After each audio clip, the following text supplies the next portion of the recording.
que acontece? Quando a gente fala de leucemia, primeiro a gente tem que conseguir separar a leucemia aguda da leucemia crônica. Aí você me pergunta, já sei, aguda até 6 meses, passou de 6 meses, virou crônica.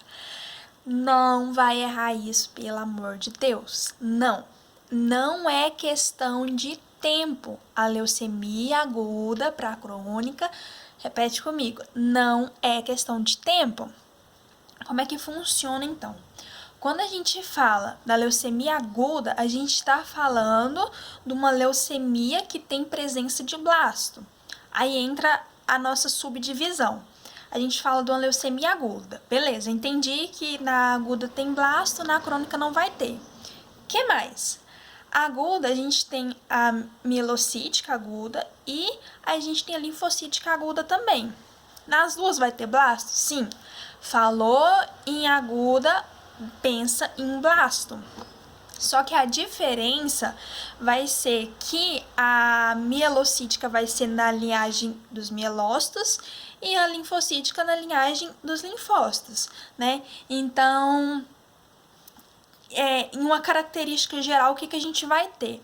A gente vai ter uma leucemia aguda, onde o quadro clínico do paciente, ele vai ter anemia. Por quê? Porque a gente tem presença de blasto.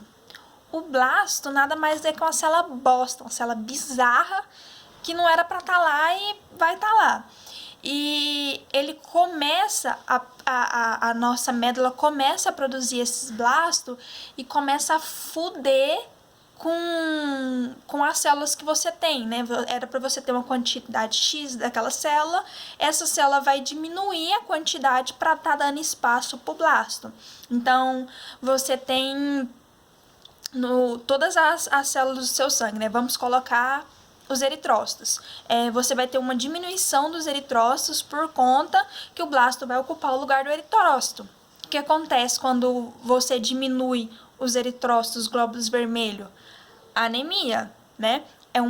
E no caso dessa anemia da leucemia aguda, é uma anemia normocítica, normocrômica. Não acontece, não é por conta de uma perca de ferro, por conta de uma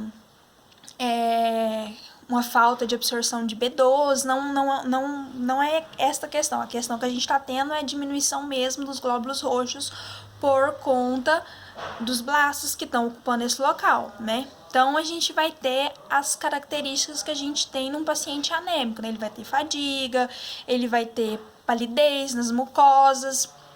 Tá, além dos eritrócitos, o que mais que a gente tem no sangue? A gente tem plaquetas, né? Se a gente vai ter o blasto ocupando o local das plaquetas, a gente vai ter o quê? Uma plaquetopenia, né? Quando a gente tem uma trombocitopenia, o que acontece?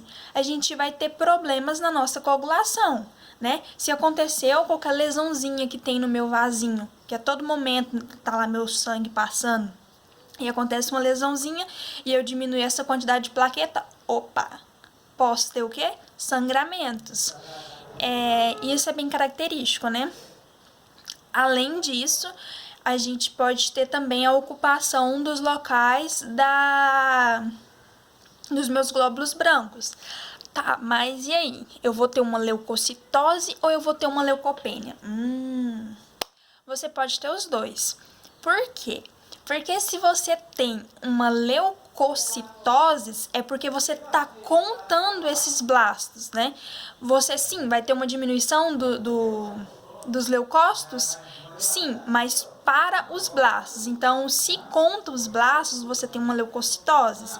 Se você não conta esses blastos e ele está ocupando o local, você tem uma leucopenia, né? Então, o diagnóstico, quando pega o hemograma, vai lá e olha pelo hemograma, você tem que olhar num todo, né? Você olha lá e não vai olhar separado só, é só o leucócito que eu tô olhando aqui, isso aqui a gente vê depois. Não, é tudo um conjunto.